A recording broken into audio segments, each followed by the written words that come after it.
Thanks so much for joining us today. If this is a webinar on public relations for startups, so it is not the topic you thought you were, you're in the wrong online room. I can see a lot of people still checking in right now. So I'm going to give it a minute or two just to kind of let everybody log in, make sure their audio is working. Perhaps you can take a look at the chat and maybe let us know your name and what company you're coming in from, what you hope to get out of the session. That would be like incredibly helpful for us. So Monica can kind of see what you're interested in and can gear a little bit of our discussion to it. Oh, I see Natalie from Optigo. That's awesome. Hey, Natalie. Oh, I recognize Fiona. Okay, maybe just another minute or so. Awesome. I hope you guys can all hear. There's kids in the back of my yard, like the kitty corner to my yard, and I can hear the mom yelling at them right now. So I hope you guys do not hear that. I can't hear it. Okay, good. I'm learning some creative language to use with my own kids. So, okay, I'm gonna just slowly kick us off, and then I'll turn it over to Monica. So thanks so much for joining us this morning. I know it's summer and people are gearing up hopefully for some time away. My name is Allison Berg. I'm one of the mentors at SFU VentureLabs. At this time, I would like to acknowledge that as part of SFU, the team at VentureLabs is incredibly grateful to work on the traditional territories of the Coast Salish peoples of the Musqueam, Squamish, and Tsleil-Waututh nations. Okay, I'm just gonna forward the slide. And we at VentureLabs, we are proud to be one of Canada's leading tech accelerators. Through mentoring, programming, and connections, we've helped hundreds of innovative businesses scale. We are happy to connect with your leadership team about how we could work together. So either ping myself or one of our team here, we'd be happy to connect. Today's session is about an hour. There's a public chat function, so feel free to comment and talk with others. But if you want to get a comment or a question directly into Monica, use the Q&A function, and we'll make sure they get to her. I'll facilitate some questions at the end. We are recording the session, so if you have to tune out for a little bit, we will share links with you after. I would like to share a few upcoming sessions that we've got coming up. We're hosting a two-part series and super hands-on with online breakout rooms on pro forma financials with Chris Stairs. It's really good information on how to make projections, predict revenues, costs. This is all information investors are going to want to see, and it helps you validate that you've got a viable business. So all the registrations are live for the sessions I'm talking about. Our partner, Can Startup Stories, is hosting a panel session on July 22nd, celebrating Black entrepreneurs. And on July 30th, we've got our partners at Garibaldi Capital talking about the pitch decks needed for raising capital for different sources. Now, if you just felt your heart sink that you thought you were done with your pitch deck, this session is for you. It really goes into how that pitch needs to change depending what stage you're at and what group of people you're talking to. For our speakers today, we've got myself, the lucky introducer who was only on the hook for a couple of minutes. I am an EIR at VentureLabs. I do run my own marketing company, and I've also been a co-founder at a supercomputing startup and employee numbers 2, 3, 4, and 5 at a couple other startups in telecom and big data.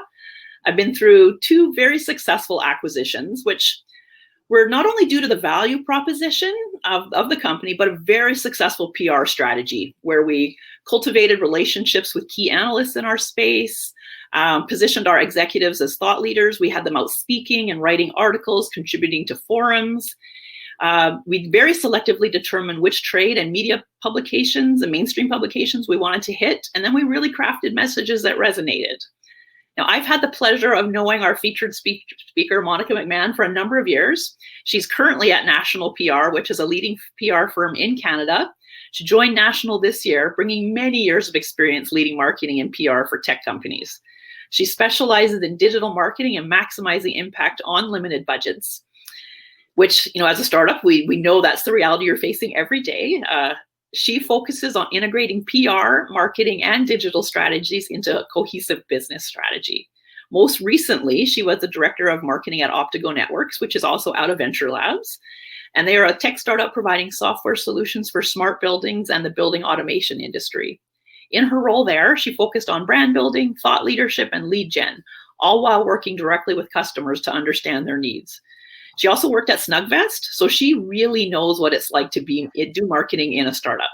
So right now I'm going to turn my mic off and my camera off, and I'm going to turn the session over to Monica, and I hope you enjoy the next 55 minutes or so. Thank you, Allison. Sounds like you guys have a lot of really interesting presentations coming up, and thank you for those kind words. All right, so let's kick it off here. PR for startups. Thanks, everyone. I saw a number of names that I recognized and companies that I recognized and a few new ones as well, so very exciting. Thanks for coming out. And do let us know who you are, where you came from in the chat. It's always great to know that there are real people out there and not just a computer screen. As Allison mentioned, we're going to start with the poll. Sorry, I always forget the polls. So if you can just quickly let us know, I want to know what kind of company you are. So are you B2B, B2C?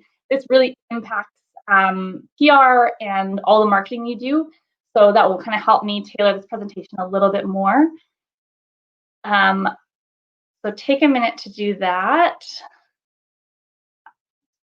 I've just submitted my answer, so hopefully yours are coming in there.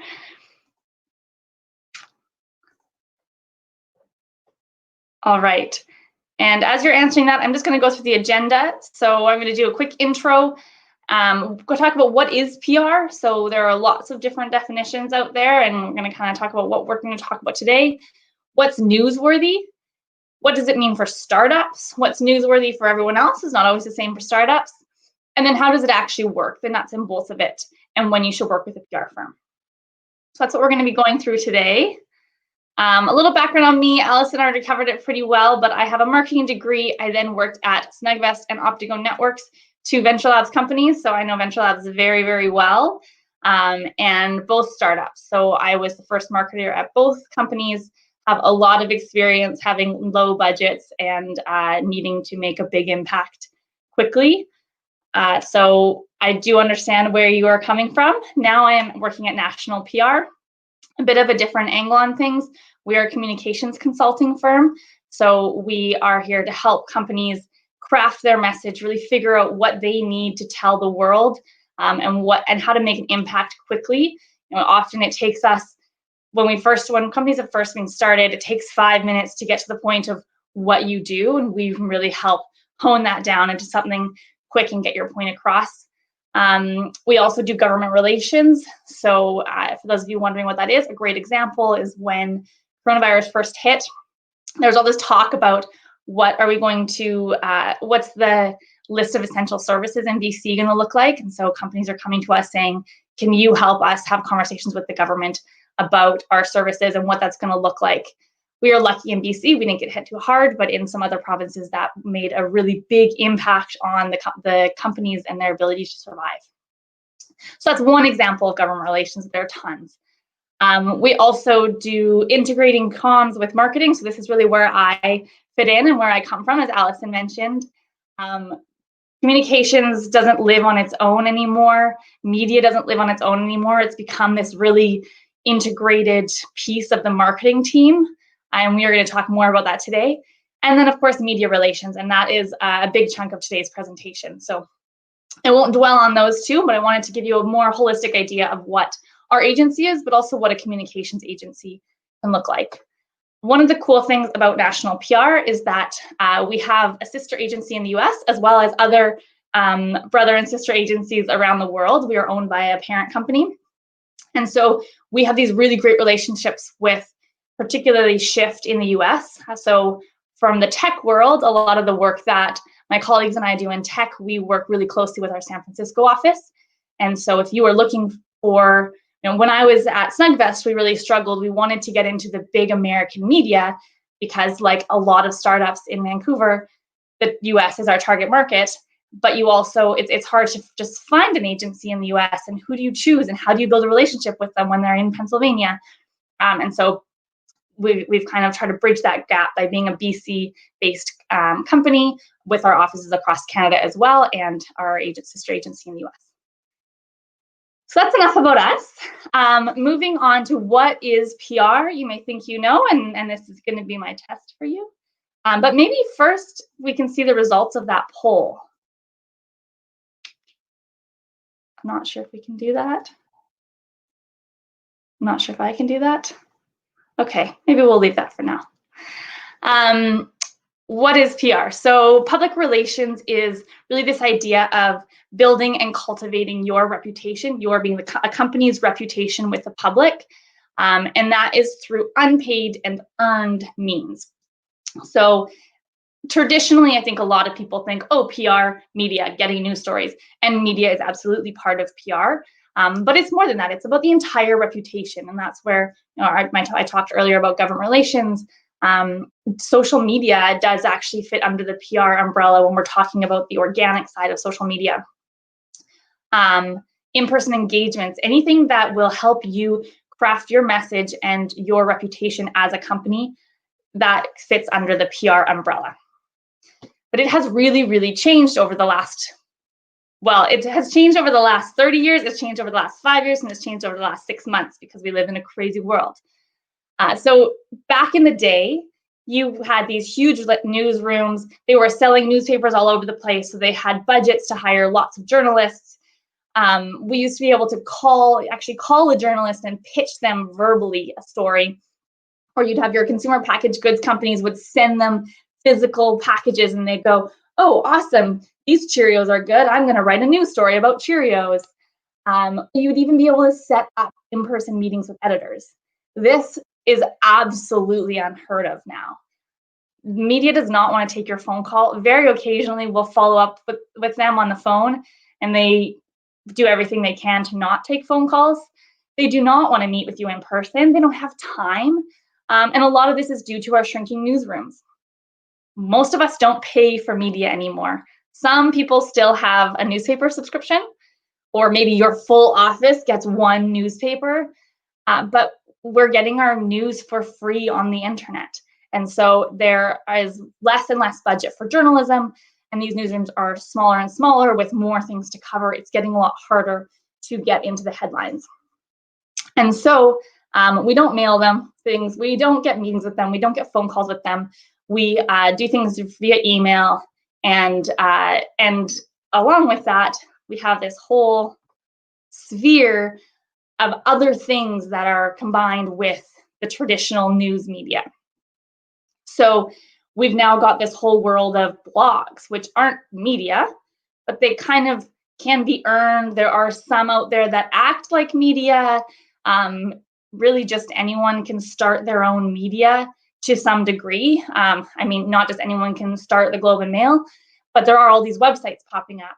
And so you have all of this kind of in-between space. And you have digital, you have things where you can pay to have your article that looks like it's a traditional article that's being done by a journalist, but it's actually paid for. So the landscape is getting a little bit more complicated, and the what was black and white is becoming a bit more gray. And because of that, PR is harder to get. And specifically in the last 6 months, back in January, we were in a very different world, as everyone knows. We weren't sitting in our homes doing webinars with crazy lighting setups to try and make ourselves not look like we're in a dark room. But here we are. And with COVID-19, the media really only wanted to cover COVID-19 for a long time. And then this huge Black Lives Movement, social justice uprisings happened. And then they were like, well, we're going to cover that with a little side of COVID-19. And all of us trying to get these other stories in the news, that just stopped. And so media is constantly changing. That is sort of like everything in our world, it's changing. But it has changed a lot, and the way that we approach it has changed a lot. So what is newsworthy? Less than you think. So this changes daily. Like I said, what was newsworthy in January is not newsworthy anymore. But I'm going to talk about this from the angle of mass media. So I'm not talking about that mommy blog, Miss 604, or any of those things yet. I will talk about those. But from the perspective of the Vancouver Sun, the Globe and Mail, Financial Post, these big traditional media outlets, what is newsworthy? So product launches. I've worked in startups. I totally get it. You work so hard on that product launch. Your team is pulling nights and weekends, and you're so excited for this thing to go out into the world that is going to be really useful to somebody somewhere. The reality with product launches is that they are likely newsworthy if you are a B2C company. So you're launching a product to the general consumer world and you're launching it for the first time. That might be interesting. Oh, look at this company that's going to make an impact. If you're a B2B company, or you're adding a button, or you've pivoted a little bit, you've changed how you do things, but it's not new, the reality is the news is not going to want to cover you.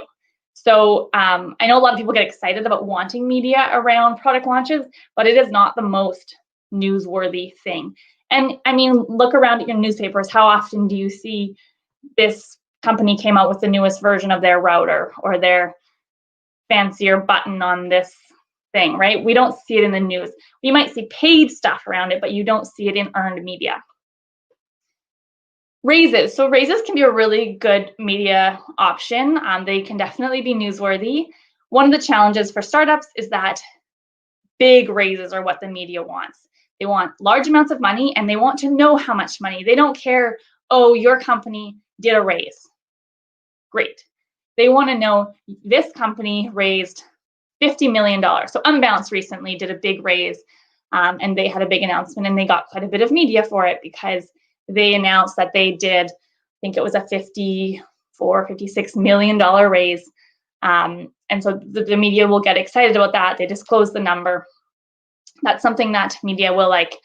Smaller raises, $1 million, as much as that is so important to the life of your company, and I totally understand that, and I'm not diminishing the power of those raises because they are really, really crucial. They can be tougher to get into media. Feel good stories. So good things happening in our communities can also be a really good thing at any time, but particularly right now with COVID. An example, when everyone first started going into work from home, physical distancing, Clio, local company Clio, got some media because they gave all of their employees sourdough starter.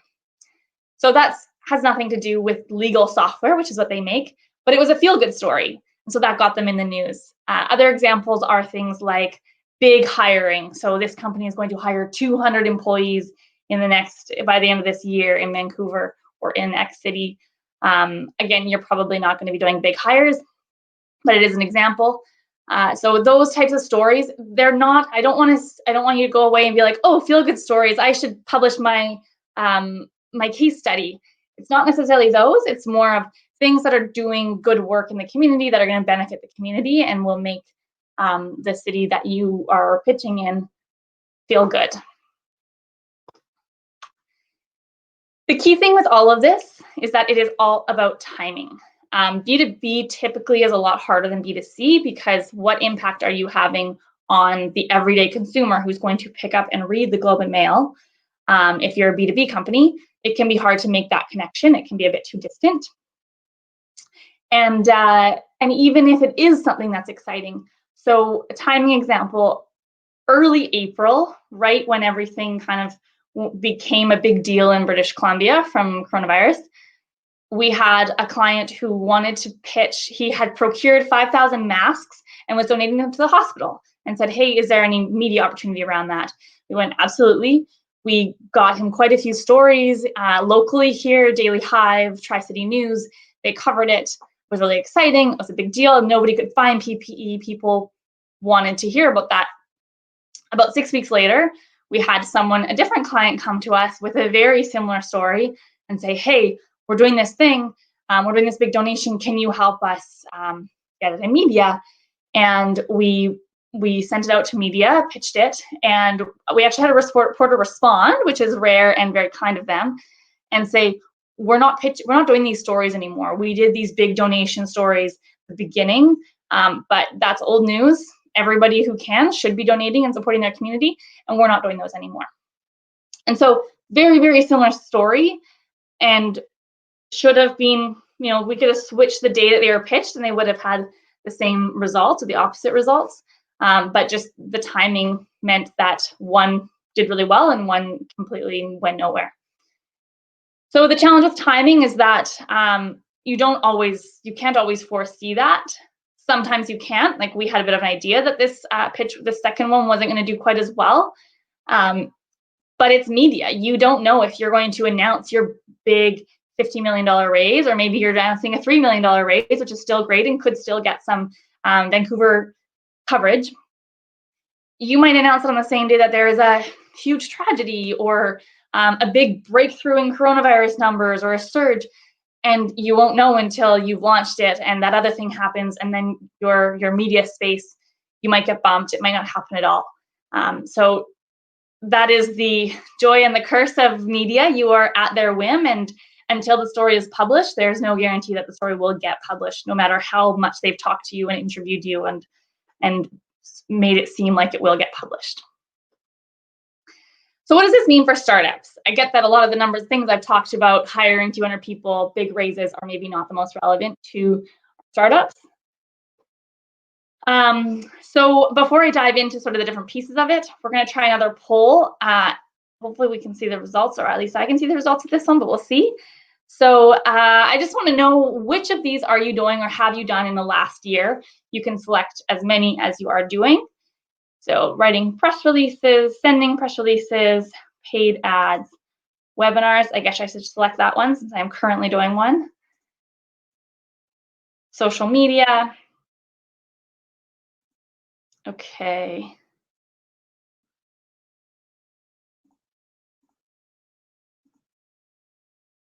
Okay, oh, I can see things coming in. Awesome. So we've got lots of people have a corporate Twitter channel. Lots of people have LinkedIn. Oh yeah, so LinkedIn is our big winner right now. Webinars, quite a few people doing webinars. Instagram, not many, so very few have executive team Twitter accounts. That's fair enough. All right. Thank you, everyone. So back to, what does this mean for startups? And I will tie that in, don't worry, it's not completely random. One of the big things that we don't always talk about as much as we should is niche media. So it's really, really tempting for people to come to us and say, or as a startup, when I was working in a startup, to say, we want to get in the Globe and Mail. But the reality is, especially if you're a B2B company, the people that are reading the Globe and Mail aren't really that necessarily relevant to you. And it's really great for your ego. It's fun to be in the Globe and Mail. We love to be in big media. It makes us feel good. But it might not actually achieve our objectives. It may well be impactful, be more impactful to be in Doors and Windows magazines, if that's the industry you're in. Because the people that are reading that are the people that might actually go and look at your product, go buy something from you. So definitely consider niche media. An example here, Control Trends. Natalie will enjoy this because we work together at Optigo. Control Trends, if you actually compared it to real media outlets, it's not the most professionally done. Definitely not compared to Vancouver Sun, but it was these two guys in the building automation industry who started this website. And if you could get coverage in there, you would get clicks to your websites. If they were talking about you, people would listen and they would go to your website.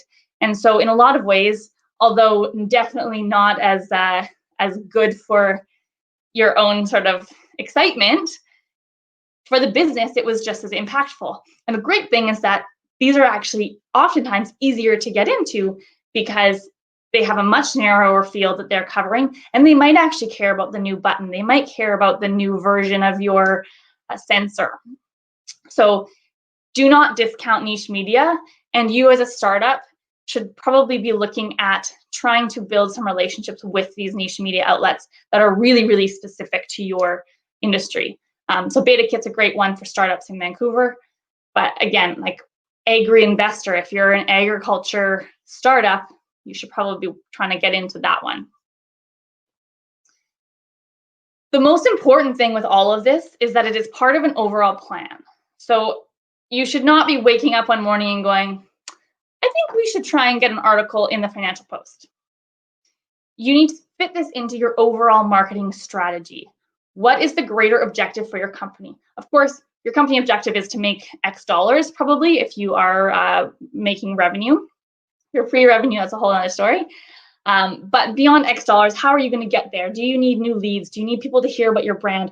What do you need to achieve as a marketing end from the marketing side of your company? And who do you need to reach? Who are the people that you need? You know, leads are great, emails are great, but if they're from people that don't care about your industry at all, that's not going to help very much. So who are you trying to reach? What is your objective? And then you build your strategy and your tactics. And media is going to be one piece of that overall plan. So media is a piece of that plan, and other pieces of that plan will help the media. So it's a symbiotic relationship there. So I want to talk about a few different things, some of which are technically PR and some of which we don't think about as PR, that you can do to help increase your chances of getting coverage, and also to, if you do get coverage, to help that coverage be seen by more people.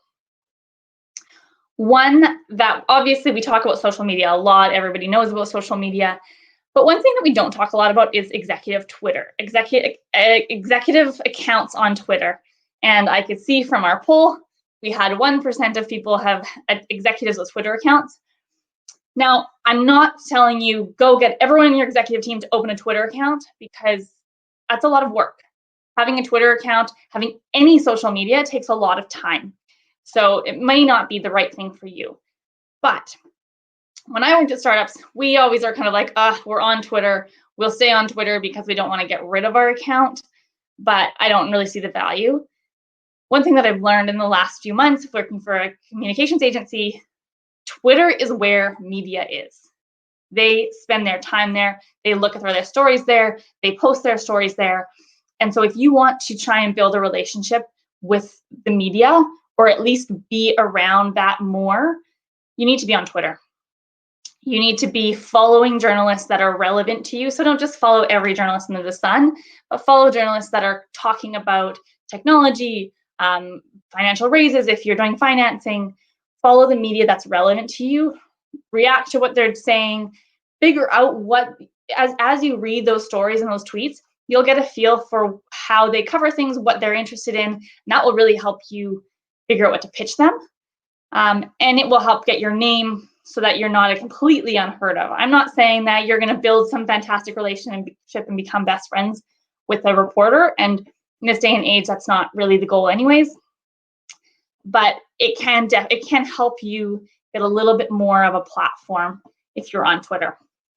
Of course, Instagram, LinkedIn, Facebook, all great for business. I just wanted to point that one out because I think it's something that we often overlook. Groups. So Facebook groups, LinkedIn groups have been really, really successful for me in the past. So don't be afraid to engage in those. Building your overall reputation, and this is something I'm going to come back to a few times in the next few minutes. You can build an overall reputation as a leader in something, even if, or maybe even especially if, it's really, really specific. Then people are going to come to you for comments, for being the expert in that topic. So it might not just be, you might not start with media. It might not be that media see you as that person, but they're talking to another company, doing a story on them, and they're like, well, we need an expert, a third-party expert to comment on this piece of it. And it sort of becomes this snowball effect. So being in groups, commenting on things, having conversations with other people can help build that profile. Another one is LinkedIn articles. So if you're looking to build your thought leadership profile, so much of the time, social media is really short bits. The great thing about LinkedIn articles is it allows you to write a longer form piece, but keep it natively in a social platform that people are on their phone. They don't have to click through to your blog. They can just read it there, and it's mobile optimized and all that jazz. It's a really great way to get more information, bigger pieces of content out to your social following. Owned media. So owned is something that has really blossomed in the last few years. we now have webinars like this one I'm doing right now, podcasts, speeches are things that we've always had, speaking at conferences when those ever exist again, or online right now, YouTube channels. We have all of these different ways that we put information out into the world. And if you're a really small startup, using those can be cheaper. Producing a webinar can be much cheaper than going and paying for an article that looks like it's being written for you, but it's actually sponsored by you. So if you can use white papers, webinars, ebooks, all those things to build a profile, you can invite people who are other thought leaders in your industry to be a guest or to write with you. Then you start being associated with them, you become a part of that group of thought leaders. And then when comments are needed, when information is needed about the industry, you can become one of the go-to people. So owned media, and the great thing about owned media is you don't have any of the challenges of earned media going, will it run, won't it run, will they write about me? I hope that all of this work I put into pitching them actually turns into something. With owned media, you know that the webinar that you're putting on that day is going to run, and you have full control over the message and what is said. So that can be a really great thing for a startup who is new to this. Events. So a few things, probably a lot of people who work in startups, you've heard events can be really helpful. On the PR side, they can cost money. Sometimes you're invited to ones that don't cost money. But I highly recommend doing your product launches around events. It can be a good way to get eyes on that new thing, or even if it's not launched yet, you can announce it and say this is going to be available. You can get some really great product feedback. And invite media. So oftentimes big events, big conferences have media attending them. Again, the small niche media, it's not going to be, probably not going to be like Globe and Mail, but get those people to come by your booth, send them the press release. You can even give them exclusive. We'll talk about that shortly. But engage with them at these events. That worked really well for us. We often had Controlled Trends, the publication I mentioned earlier, coming by our booth and saying, hey, we want to interview, we want to hear your thoughts on this thing. And that helped us build a relationship. So later down the road, when we would send them something new, they know who it's coming from. They have more context for what we do. So events can be great for getting your word out. Not quite part of the paid, earned, search, owned, and social media, but I think this is really important right now. We're all very much aware of the diversity situation. And it's important to note that media is as well. So if you are the CEO of your company is a white man, but you have a awesome female biologist on staff, or a female developer, or anyone with gender, racial diversity, physical diversity, diversity of thought, any of those things, you can get those out there. It will be better for everyone. The media is looking to have different voices that are in all of their stories, not just in Black Lives Matter type stories. And so showcasing those people, making sure that those people get a voice and get a position in your company that is an externally validated position, then that will be helpful for you. And so I've talked about a bunch of different things that you can do. I want to pull it all together with one campaign example. So if you have a big announcement, say you have a product launch, you'd want to pull together different pieces of this ecosystem, and it will be different for every launch you do. So for example, you're doing a product launch, you can write your press release, put it on the website. You can do, if you have a conference coming up, time it so it comes out 4 days before that event. You can pitch that event to the media, pitch that press release to the media that's going to be at the event, or maybe the niche media. Pick 1 or 2 people that you pitch it to maybe, and then you can have everyone say, every single place that you post about it, say, we're going to do a webinar on it to showcase the new product. Email it out to your mailing list, try and get them all to come to that webinar, or to read your press release, and post it on your social media. So you want, this is just a very quick example, but you want to make sure that you're doing all of these things. I would never recommend saying, just do a press release and nothing else and hope that it goes somewhere. It's not going to, and the time that you put into the press release will be much better used if you do those few extra things that don't take that much more time. So how does PR work? Let's get into the nuts and the bolts. The process. So, like I said earlier, you have to start by defining your goal. What are you trying to get out of this? And that does not mean our goal is to get into the Financial Post. Our goal is to get into Bloomberg. That is not a goal. You wouldn't do that in sales, probably. So what are you trying to achieve? When you get into some media, what are you hoping will come out of it? And then you want to research the heck out of it. Find those publications, find the relevant publications to your industry. If you are trying to get some big tier one media, then research the journalists that are in those companies, figure out which section you want to be in, look at what they've written before. You really want to make sure that you have the specific people that it's going to. Then write the press release, which I will talk about momentarily.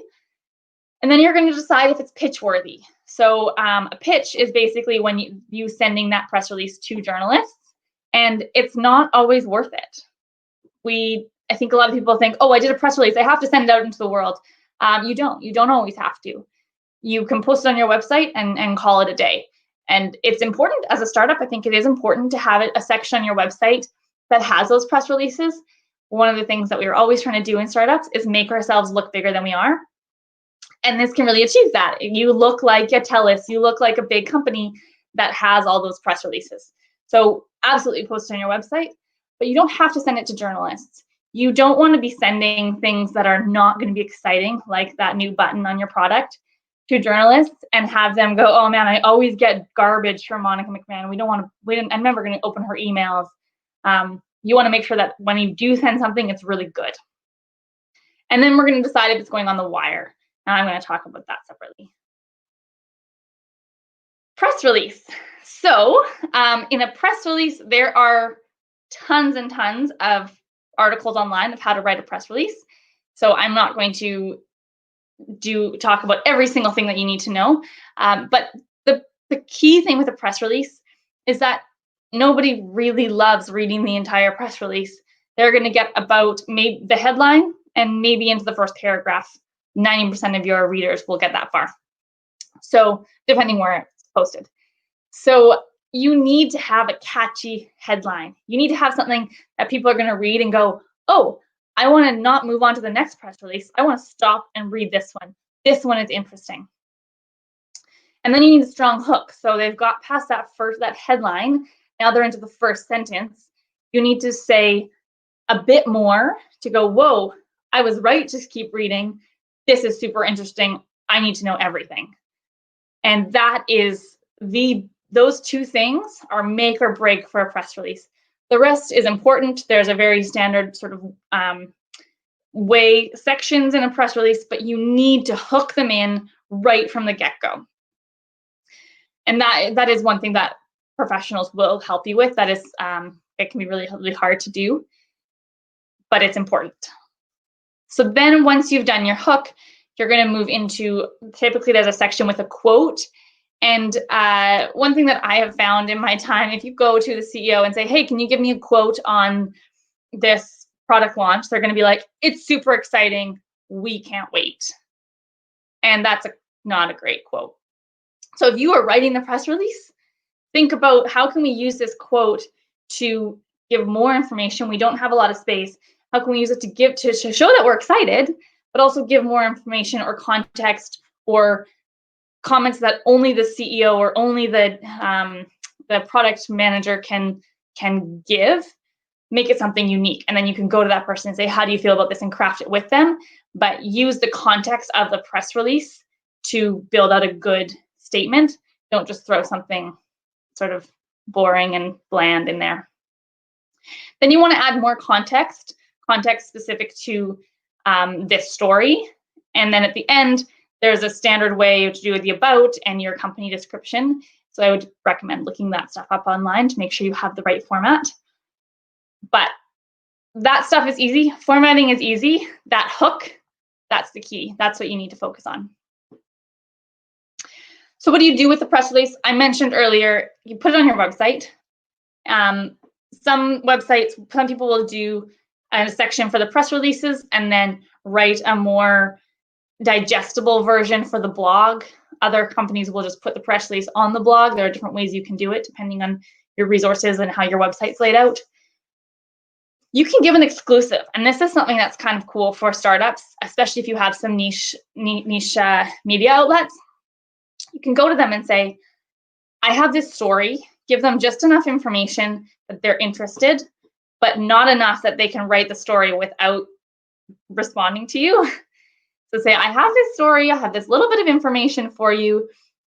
I'm willing to give you an exclusive, and you can only go to one company at a time and do this. It's the whole idea behind an exclusive. And say, do you want to cover it?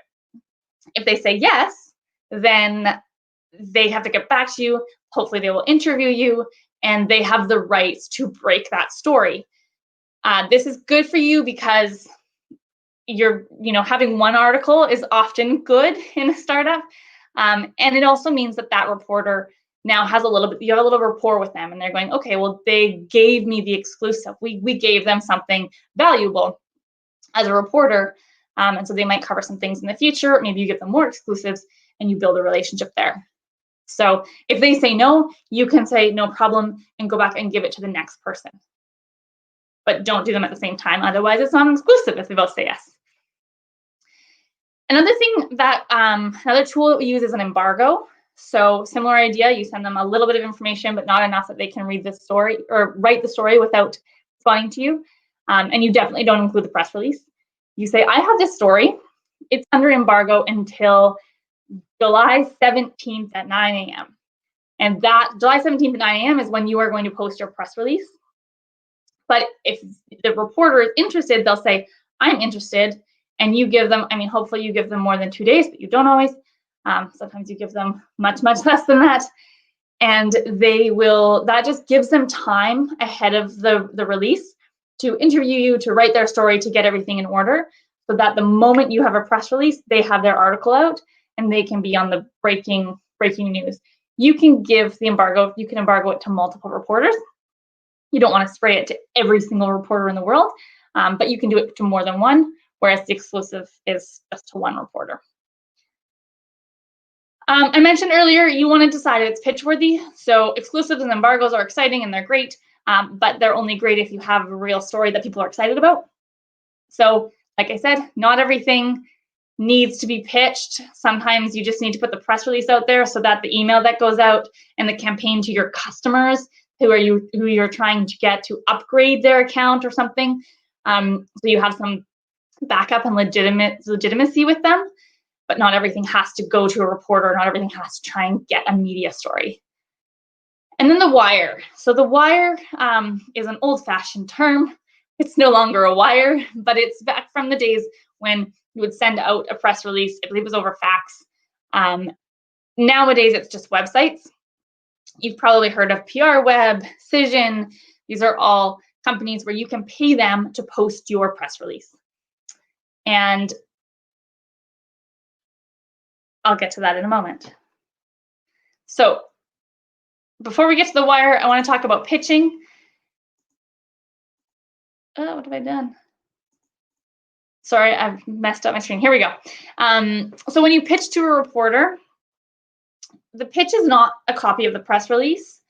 The pitch is much shorter, and it really highlights the hook. So it's going to go into details about, it's going to sort of give the context of that hook, reiterate it, and it's going to, so this is all going to be emailed to the reporter with the press release in the bottom of the email, but this is a separate note to the reporter. So you're going to want to personalize it, research the reporter, know who you're sending it to, know what they cover typically, what they're interested in. And it's totally okay if you send it to one or two reporters. And they may or may not cover it, but it's better to do a good job of a few reporters, or maybe it's the niche media, than it is to send the same one to every single person, and none of them are going to open it, or they're going to open it and be like, why would I cover this? This is not even related to my area. So make sure it's personal and specific. So you want to make sure that they get details that aren't in the press release that they might be able to put in their article. So for example, you can do things like this company, which won this award last year. That doesn't really make sense to be in the press release. You're not going to say, we're doing this new feature, and by the way, last year we won this award. But in the pitch, you can give the context of they won an award, their CEO won top 30 under 30, all of these great things about the company. They did a big raise last year. So what's all the context? So when they're going to write that story, they can pull those articles. They can go, oh yeah, we want this. They typically get coverage. We want to cover that. And they can build a better story instead of just saying they are making this new thing. They can have all kinds of colorful information. And also if they interview you, they have more things to talk about. And then at the end of the pitch, you're going to want to say things like, here are some topics we can speak to. You are welcome to speak with our CEO, our CTO, who has background in this and can answer questions about these things. So give them some ideas of what they might be able to talk to you about. And then the wire. So the wire, like I said earlier, these websites, and they will post your press release. So the great thing about that is you pay them and they post your press release and it is on their website forever. So if you need a third party, you really want to have a third party website with your press release on it, then that is a great option for you. It can really dramatically vary in cost. I've done it for $100. I've done it for $2,000. It will be sent to very different outlets, different number of outlets in different geographic locations. There are lots of choices you can do when you're getting it sent out. The idea behind doing this back in the day was that it gets sent to all the newsrooms. Newsrooms are still aware of these sites and they do still get this information. But the reality is they get over 1,000 of them a day. There are so many people, so many companies putting out press releases. So very rarely does it result in them going, oh, that's an interesting thing. I want to talk about that. I should go and interview them. This is why we pitch it, because they're not just reading these press releases and deciding to write stories about them. So if you think that by putting on the wire, you're suddenly going to get all these interviews with reporters, not true. However, you will likely get some syndication. So different websites, different news outlets will repost, copy and paste exact version of the press release. So for example, I had one recently, we sent it over the wire. It was a big thing. And it was picked up by over 100, it was syndicated. So copy and paste, again, no interviews, but copy and paste to over 100 outlets and all over North America. So that includes things like Kamloops Now, Prince George Now, and the equivalent in Tennessee, all of these little tiny news media stations in the US. So that's great. Then you can say, wow, 100 places have posted our press release. It must have gotten some eyes on it, but it's not the same as getting your article in the Globe and Mail. So as we're drawing to the end, and I want to have time if there are any questions. And if there are questions, feel free to throw them in now so we can get right to them when we're there. When and why to work with a PR firm. So one of the great things about a PR firm is that we have experience. We are experienced communications people. We know how to write a press release. We know how to write a pitch. We understand the market in Vancouver versus Toronto versus Minneapolis. Us specifically, we work very closely with the US to make sure that we are very aware of the differences of stories and the types of journalists in different geographies.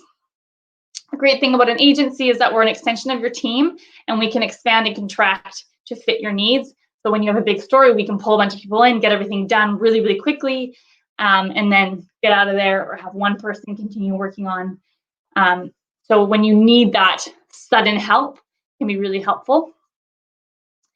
And also in this day and age, we do integrated communication. So you might get a news story, but how can you now promote that on your social media, native advertising? There are all of these different things that you can do. So how can you do more than just media? The other thing is relationships. So like I mentioned before, we have experience in writing press releases and pitches. So when journalists see a pitch coming from someone at National, they're going, okay, well, this is going to be well written. They understand the process. They know they're going to understand how to do the embargo if they're doing an embargo. It's not going to be sort of a messy process on their end. They're probably not going to try and get us to change the article afterwards, which is basically impossible unless there's an actual error. But we often have clients do, and I have been on that train before at startups. So just that relation. So we also have the relationship with the journalist, but part of it comes from having the knowledge to be trusted. With that relationship, we're also more likely to respond to us. So this is something that being at a PR firm has been really fun, because they sometimes respond to us and they say, hey, we're not covering that anymore, or thanks, but not right now for these reasons. And so we get an idea of what the timing is like. So if you come to us, we have that knowledge, and we may get a response to your pitch. Even if it's no, we might have more information. Then, of course, we also have relationships with photographers, videographers, web people, so we can kind of build out your team of contractors as needed. And we are a leader in integration. So at National, these are all the things that we offer, but it's 2020. Any PR firm should offer more than just media. So, if you're going to come to us and say, we want this story, we'll say, great, well, how can we help it achieve your objective? That's more than just writing the press release and pitching it. It's making sure it gets on your website. Maybe it's rearranging your website so you have a place for media releases. Maybe you need to do some government relations. Integrating all of those things to achieve your objectives, rather than just doing a one-off hope that we get into some big media. So very quickly, I know I talked at the top about what we do. An example of some of the clients that we've worked with at National. TELUS is a big client of ours. That's why I use their press release example. TrulyU and Semios. Semios is a VentureLabs alumni. TrulyU, another great tech startup in Vancouver. Uber, everyone's heard of them. New Ventures BC. So we've worked with a lot of tech companies here in Vancouver. I didn't want to make this slide too cluttered. Also, Amazon, a little bit bigger than most of you guys, I think. But so we kind of do the whole range of sizes. And an example of Semios, they did a big raise, $100 million raise. So like I said, big dollars, gets coverage if you're willing to disclose it. And they got some great coverage in they got some Vancouver media, they got Beta Kit, Precision, Agriculture, some really specific niche media.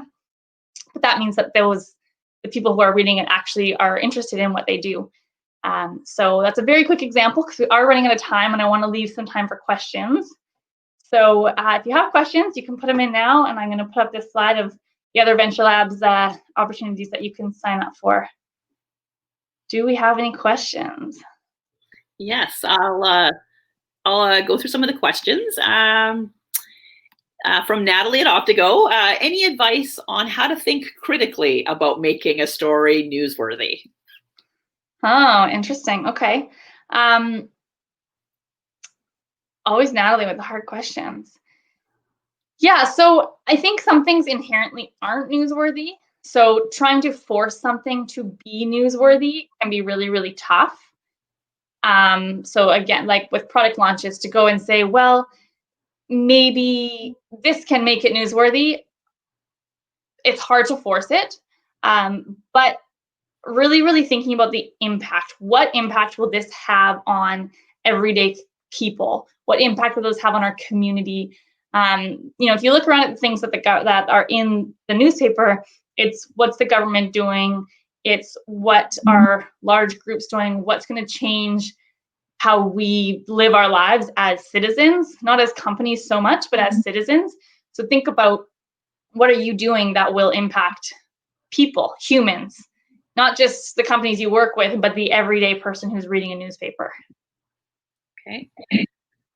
And do you have any recommended sites or online resources for templates about press releases or things like that? I love just Googling and seeing what comes up, but I will pull some and I will we can send them out afterwards. Okay, awesome. Got a question from Ben. Where do you find a list of niche media based on topics? Yeah, so those lists don't really exist. We build our media list for every single company that we work with. So I think it's going to be a lot of Googling, trying to see who's writing about things that you are interested in. There may be, for your specific niche, there may be somewhere that says, but typically those lists don't just exist on the internet. Yeah, I'm going to add in something there that contributed articles. So it sometimes you might not even like be searching for the release and coverage. If you're in a space, start doing the digging into what publications and where your target audience is reading. And we had a lot of success in the past of going and finding what the editorial calendar is. So what are those publications intending to produce over the year? Some publish it and some don't.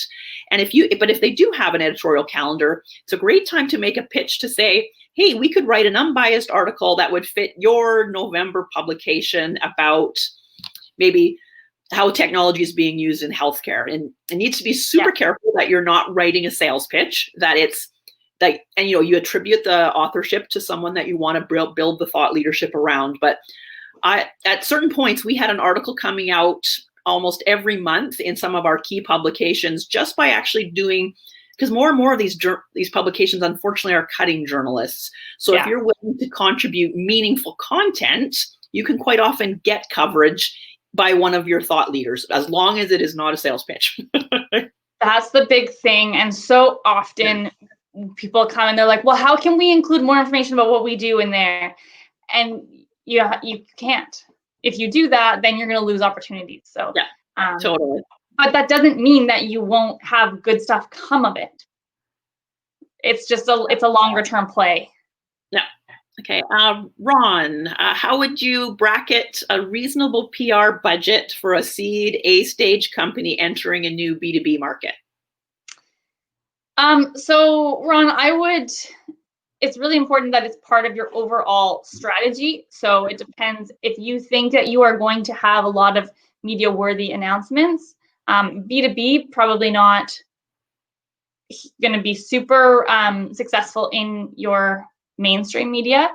So look at how can you get into other media. So again, niche media.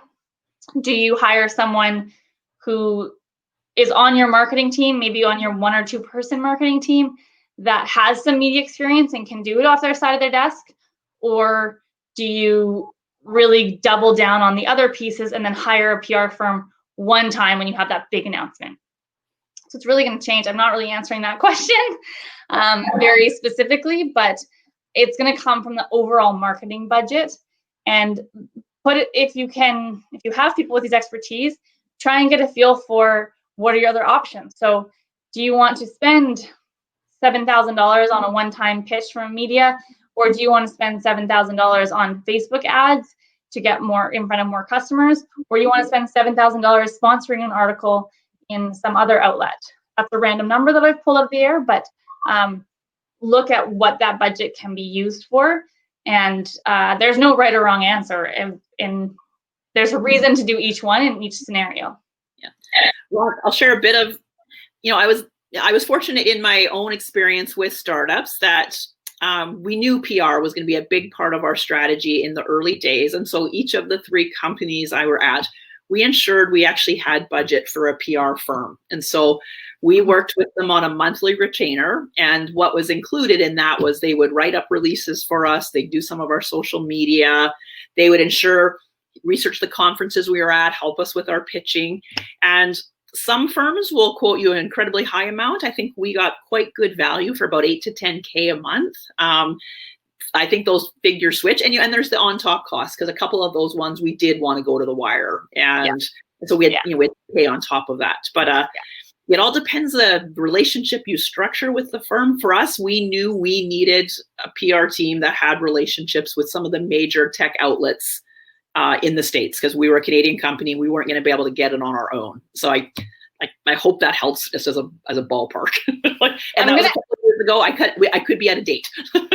No, but I will add to that one thing that I think the companies that, because I know a bit about your background, the companies you worked at had really amazing knowledge within them. They had people that could be thought leaders because they had this impressive backgrounds and a lot of information. So if you have those people in your company, and PR and investing in becoming that thought leader and becoming that go-to person for PR is a really great strategy. If you don't have those people, it can be a lot harder. It's not impossible. I've built, I've done all kinds of presentations on things that I'm not qualified to present on. You can build your profile, but easier if you have those people. Now, this one was from me, Monica. I was just curious, at National, have you seen the amount of companies who put a release on the wire just drop now, or? Yeah, it's tiny. It's low. Yeah. Okay, that's really interesting. Let's see, we've got people who want yes, we will share the session afterwards. I think if you're going to leave us with the 2 top things that you think a startup needs to think about with PR, what would you say those 2 things at a bare minimum they need to be doing? Right. Sure. So I think one is find a few media outlets specific to your industry. Find the email of whoever you can and start pitching just those 1 or 2. Don't go and try and pitch 300 companies, but write that press release, use the online resources that I will send.